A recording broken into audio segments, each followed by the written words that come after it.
In this video, I will be going over a few key changes you can make to your orb to make it perfect for your preference. In this video, we'll be going over sustain and voicing, tuning the orb, and adjusting the hammer action. So we're gonna start off with the sustain and voicing. This is pretty important because it works differently than your usual Wurlitzer or Rhodes piano. Here you have an example of a reed that's not properly in between the pickups. If this is the case, you'll mainly hear it on the higher notes because they don't oscillate as much as the lower ones. As you can see with this lower reed vibrating, it almost moves 2 centimeters up and down. The higher reeds have a very small oscillation, which you can sometimes not even see by eye. If it's not properly in between the pickups, it will ring out really fast, sounding like a very bad sustain. On most other pianos, for example a Wurlitzer, this would likely mean that the reed either has a crack in it or is not tightened properly to the harp. In this case, however, the optical pickups are unable to see the reed vibrating, even though it still is. To fix this problem, every fret on the bottom of the piano has an extra screw above the original tuning screw. Tightening or loosening this screw will make the reed go up or down between the pickup. Especially on the higher notes, since they vibrate less, the reed should be perfectly between the pickup.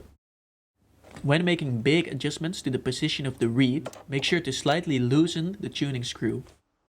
With this screw, above the original tuning screw, you can also change the sound and voicing of your reed. If you put the flat underside of your reed above the sensor, you will get a more bright, vibrant sound, which I usually do for the higher notes on the orb to give it a more bright sound. However, if you put the angled part of the reed underneath the sensor, you will get a more low, sinus-like sound. You can actually play with this by pressing a key while turning the screw to hear the difference. Tuning the orb is as simple as unscrewing the black tuning screw and sliding the fret up or down to either get a lower or higher pitch. Personally, I use piano scope for my tuner since it's very accurate. However, a good free alternative would be piano meter, which I also use. Tuning the action is a very easy, straightforward process. To get to the action, we have to open the piano up. On the left and right side panels of the piano, there are 3 screws.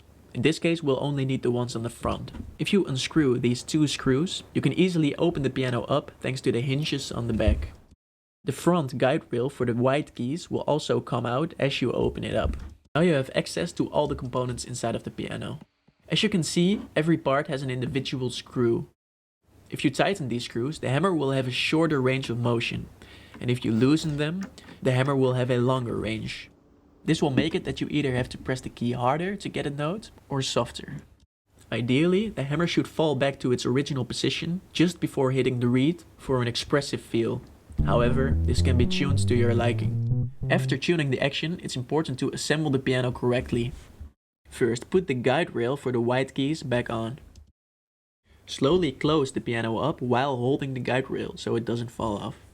Then, press the highest and the lowest note down to put the guide rail in its position. Make sure to push the key down while screwing the side plate back on. This holds the guide rail in its correct position.